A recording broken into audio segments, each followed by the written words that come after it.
have to answer questions on what you hear. There will be time for you to read the instructions and questions, and you will have a chance to check your work.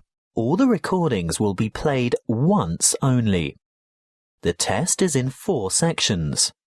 At the end of the test, you will be given 10 minutes to transfer your answers to an answer sheet.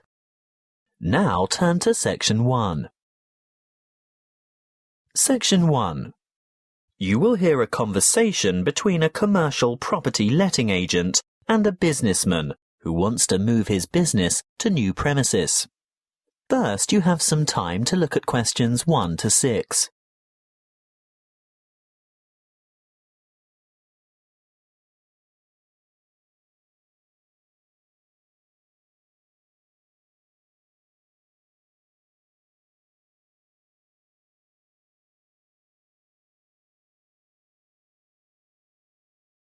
You will see that there is an example that has been done for you. On this occasion, only the conversation relating to this will be played first. Good morning. Mr. Rich, isn't it? That's right. Raymond Rich of ICT Industries. ICT Industries. Just a moment while I put that on the form. Mr. Rich said that the name of his company was ICT Industries. So ICT Industries is written in the space. Now we shall begin.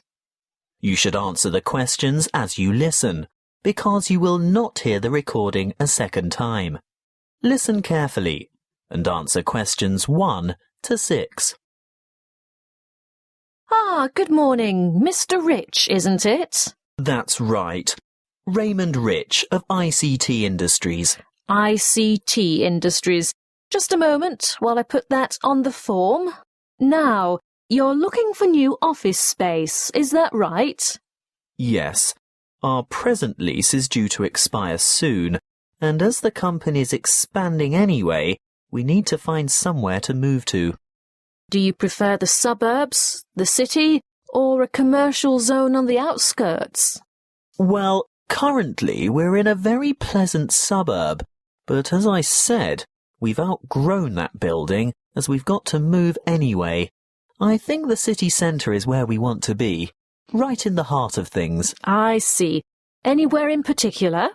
Yes, somewhere in the vicinity of the main transport centre, because I have a large staff, and car parking in the city is terribly expensive. I think it would be a good idea if we didn't use our cars at all. Exactly what size premises are you looking for? Good question. Something more than the 10,000 square metres we have at present should do it. Shall we say 12,000 square metres? That's probably about right. Yes, I think that would meet our needs. Just how many employees do you have to accommodate? 40 in all, but only 14 will have their own offices. The rest will be in open-plan shared offices. Oh, I forgot to ask. Do any of your employees have extra requirements? Will we need to consider people with disabilities? Yes. Actually, there is one in a wheelchair who'll need suitable access and another who can walk just a few paces. She uses a mobility scooter, so we'd need to make sure all facilities, especially toilet facilities, were suitable and accessible, and we'd also need to be either on the ground floor or to find a secure place by the lifts for Mrs. Jackson to park her scooter. I'll need to keep that in mind when I come up with the property for you to look at. Now, when are you thinking of moving? Well, our current lease expires in August, so we'd like to have the move completed by then, of course. Well, there is a very suitable property that I have in mind here in the city, but the owners want a lease signed by the end of this month, May. Ooh, too early, I'm afraid. I'd be ready to sign up by the end of June, though. Shall we say signed up by the 1st of July and moved by the end of that month? Definitely. Before you hear the rest of the conversation, you have some time to look at questions 7 to 10.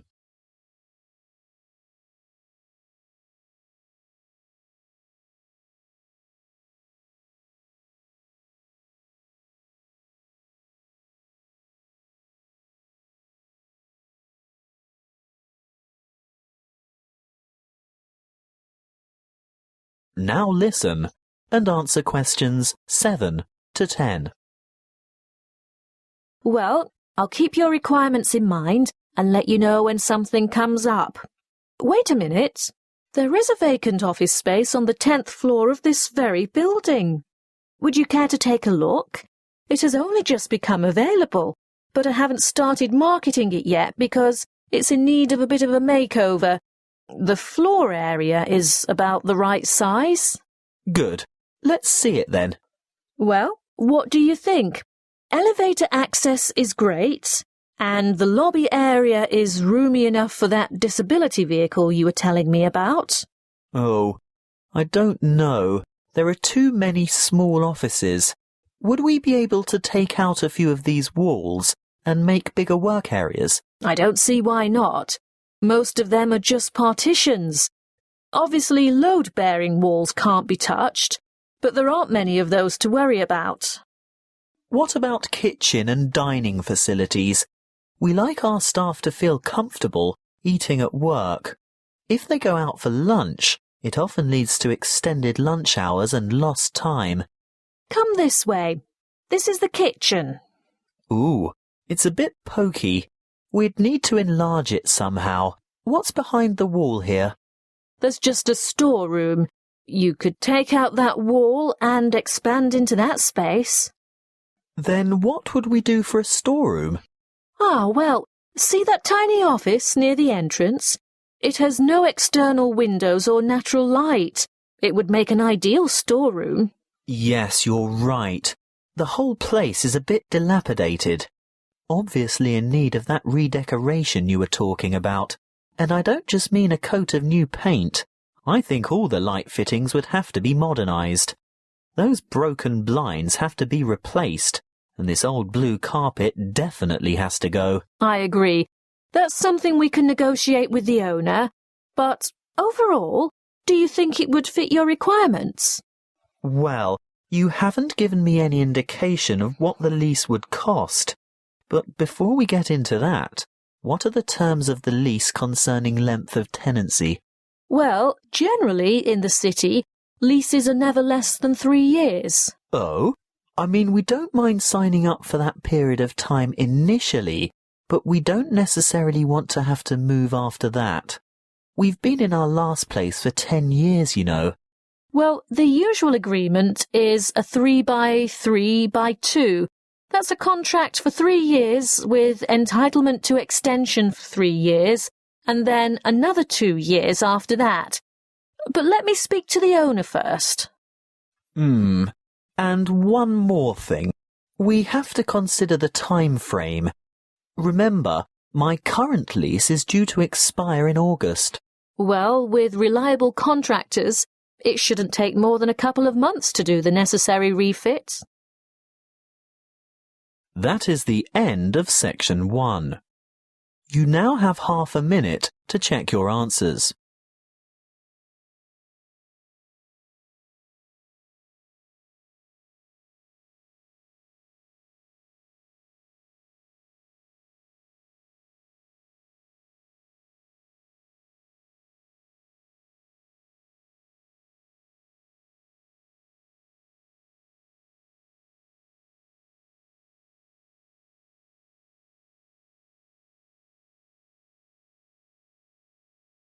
Now turn to Section 2. Section 2. You will hear a student counsellor giving information and advice about further study. First, you have some time to look at questions 11 to 14.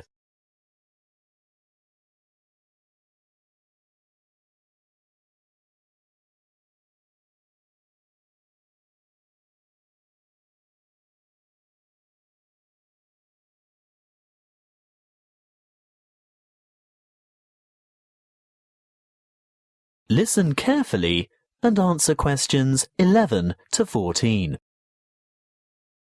Are you thinking about further study? Well, listen to this before you make a decision. It will help you decide if going on to tertiary study is right for you, and it will help you make good decisions for the right reasons. It includes information about student life, what it will cost, and the different ways you can support yourself. What should you think about first? Well, obviously, you're thinking about tertiary study, and it's one of the biggest decisions you'll make in your life. What you decide now will affect the rest of your life. It's the last year of high school for most of you, and you're busy and under pressure. Perhaps you're thinking of going abroad, getting a job, or working for just a year or two to save some money before getting back to study. Let's assume you're choosing to continue studying next year. It's important that you set yourself goals and plan how you're going to achieve them. First off, career goals. What career do you want to pursue, or what is it your parents want you to do? Then, you need to think about employment opportunities at the end of your study. Will your qualification assist you in finding a rewarding job? Thirdly, course selection. Exactly what qualifications will you need? For instance, a degree, a diploma, or something else. Now we're down to study goals. The number of papers you can study at a time, and what sort of grades you would like to attain. Before you hear the rest of the talk, you have some time to look at questions 15 to 20.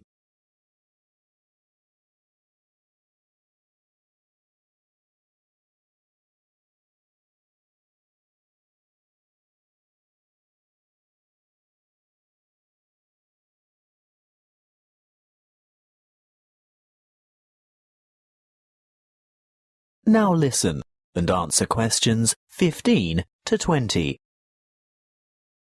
Now, how do you make all that happen? You might feel overwhelmed by all the choices, but there are people and agencies to help. Career Services is a great website with lots of useful information and a search tool for finding courses and providers throughout the country. Then, there are the tertiary education institutions themselves. Universities and institutes of technology, for example, have comprehensive information on their particular websites. You can find out most anything there. Many campuses have a student support association, and they can tell you a lot about what to expect. Don't be afraid to ask them anything.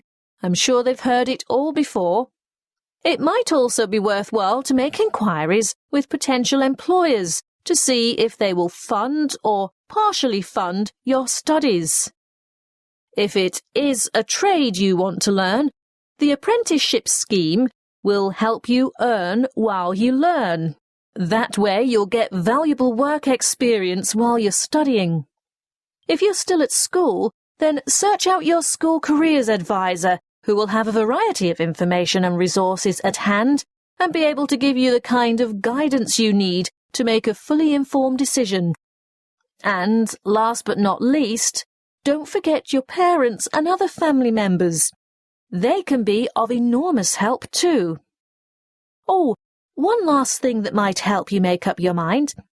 Have you thought of applying for a scholarship? Some embassies, governments, and individual institutions offer scholarships to cover part or all of your study fees. Most large libraries have a comprehensive catalogue of the various grants, awards, and scholarships that are available. That is the end of section 2. You now have half a minute to check your answers.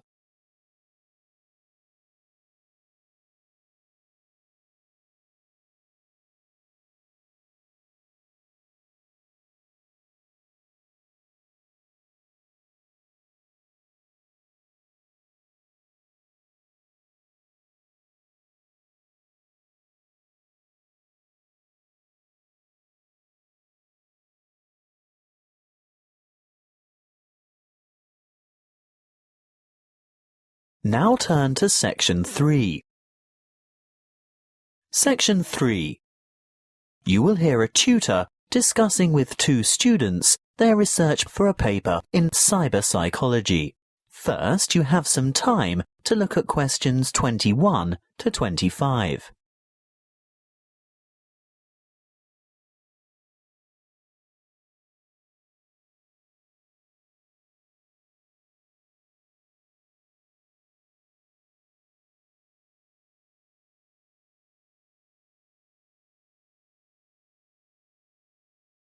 listen carefully and answer questions 21 to 25. I'm very glad that the two of you decided to pursue this research topic, because I think it's not only much needed, but very relevant to current psychological concerns about addiction issues in young people. Now, tell me, how did you get started? Well, we looked around for problems, or perceived problems, that teenagers in general might encounter, and we came up with the extremely popular phenomenon of instant messaging and the implications that the use or overuse of this form of communication might have on teen behaviour. Then we decided to propose the concept of instant messaging addiction. By the way, do you mind if we abbreviate instant messaging to IM in our discussion? Not at all. But before you go any further, tell me something about the demographic sample you used. We chose a random sample of teenagers from Jiangsu province from a typical public middle school, and we considered this group to be representative of teenagers in urban China. We distributed 500 questionnaires and 450 were returned. The sample group was on average aged between 14 and 15 years. Internet addiction, or technological addiction as it's sometimes called, has been studied many times before. What makes your research different? Well, previous studies indicated that internet-dependent students are more likely to use instant communication, but we wanted to find out primarily whether IM addiction actually exists, and if so, what the symptoms are. And secondly, we wanted to know whether IM addiction could be predicted. And finally, whether addiction has an impact on academic performance. Quite a large undertaking.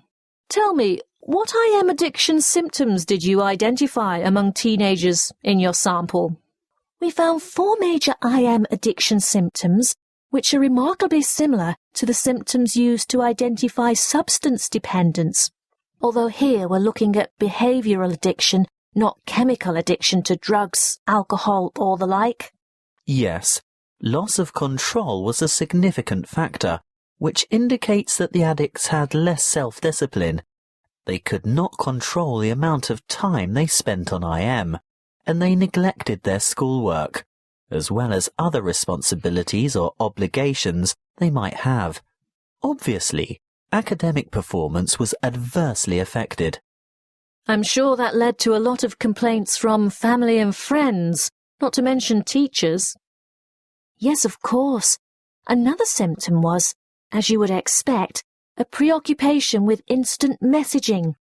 They would be annoyed if interrupted when chatting online, and they would feel depressed and moody when they couldn't. They would go without sleep in order to chat, and when they were offline, they would still be thinking about online chatting. As in chemical addiction, they would need to increase the dose, in this case of IM time, to get satisfaction. That sounds quite disturbing. Yes, and as you can imagine, loss of relationships due to overuse of IM was a factor too. The addicted teenagers would rather chat online than go out with friends or spend time with family, which jeopardized their social relationships and their educational opportunities. The fourth addictive factor we found was escape. These teenagers used IM as a form of escape from reality and responsibilities. Before you hear the rest of the conversation, you have some time to look at questions 26 to 30.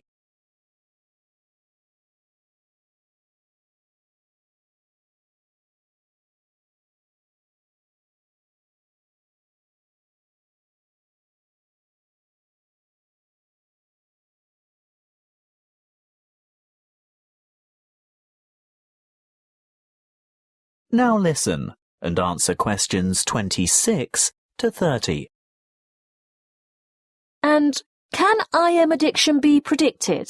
Well, we found a definite correlation between shyness and IM addiction. Not only shyness, But also a feeling of alienation was a predictor too. Alienation from family, peers, and school.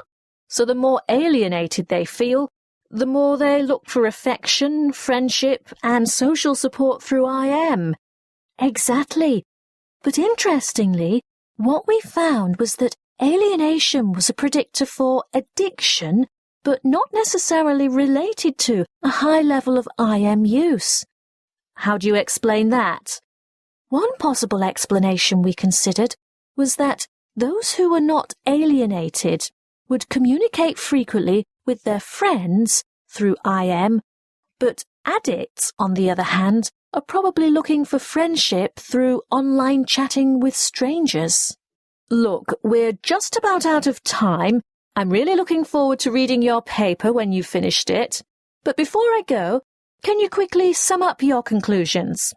By looking at behavioural patterns and psychological characteristics, we were able to establish that there is a difference between high level of IM use and IM addiction as such. And that there are certain positive predictors for addiction. And our findings showed that teenagers' level of use of IM affected their academic performance. So you're saying that IM addiction detracts from the students' academic performance? That's what we set out to prove, and there's absolutely no doubt. Addicted students perform badly at school. But what we also found is that there is a correlation between the level of IM use and schoolwork. So not just the addicts suffer low scores? Precisely. Our results show that the higher the level of IM use, regardless of whether addiction is involved, the more negative impact there is on academic performance. Your research shows then that not only should teachers and parents be on the lookout for those teenagers who might be vulnerable to IM addiction, but that parents should pay close attention and provide proper guidance and monitor their teenagers' level of use of instant messaging. Yes, that's it in a nutshell. That is the end of section 3. You now have half a minute to check your answers.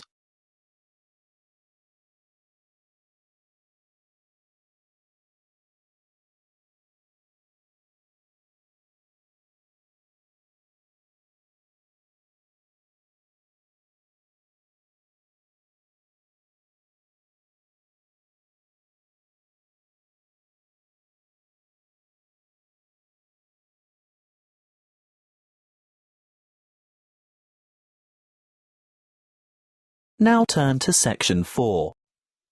Section 4. You will hear a geography lecture on the British Isles. First, you have some time to look at questions 31 to 40.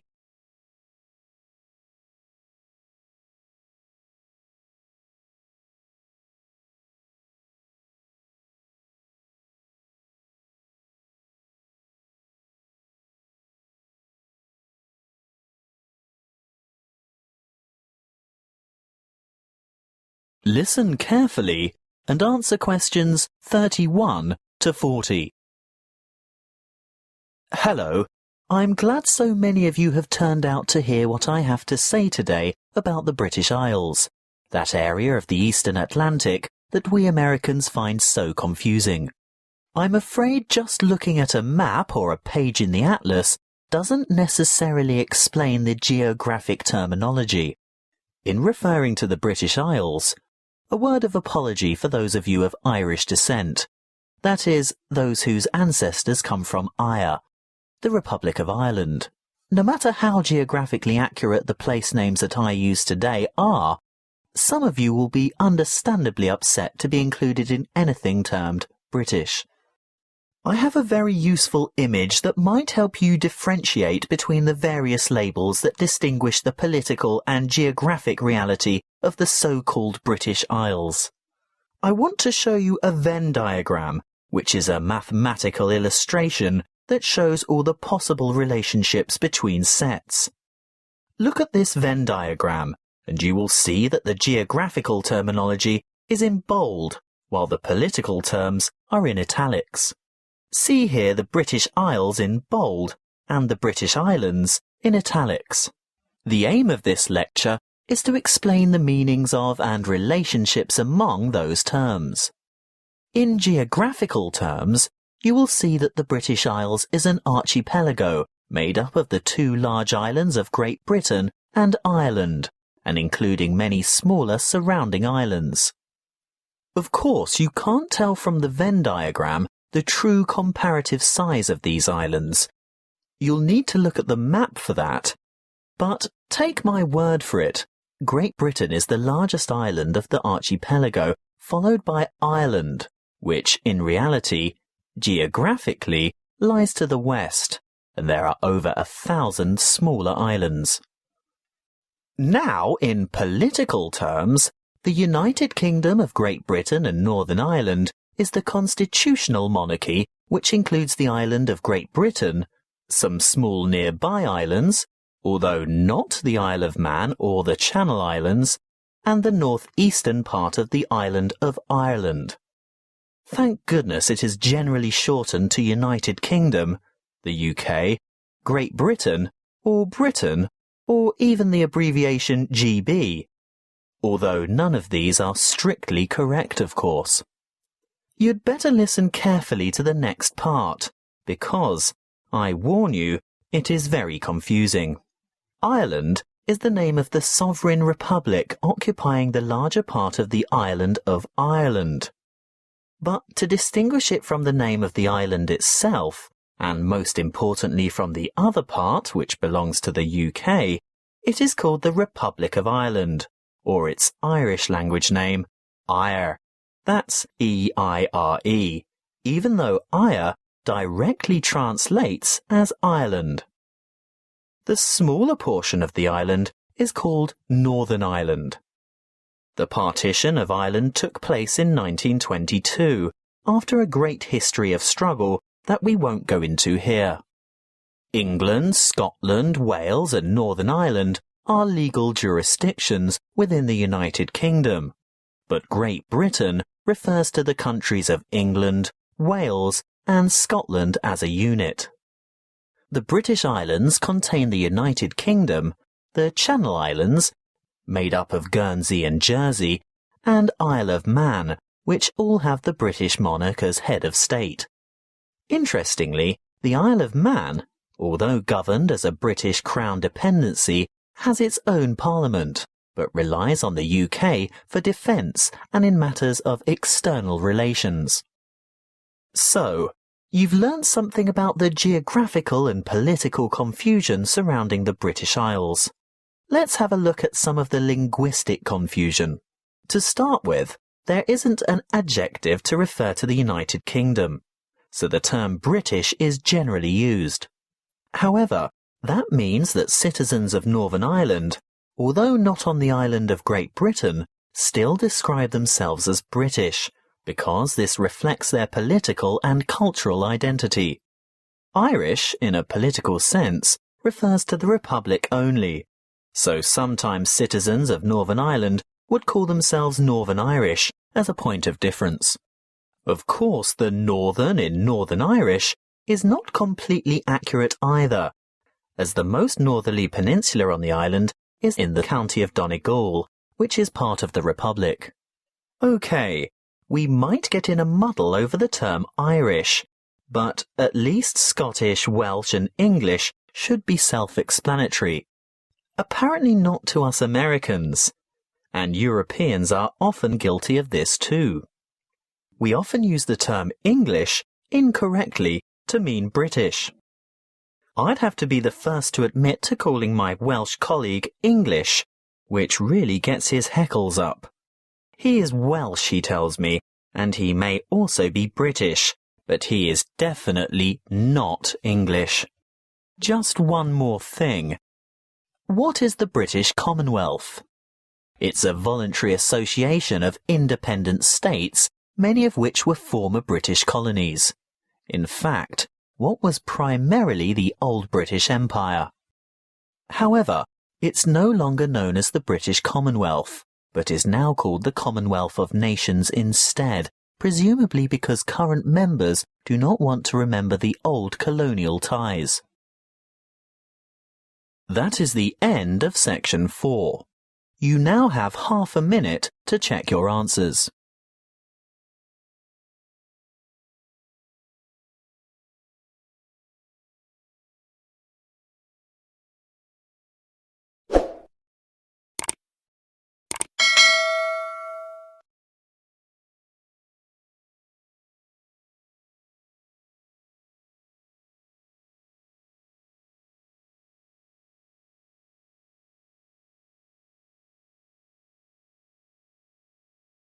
That is the end of the listening test.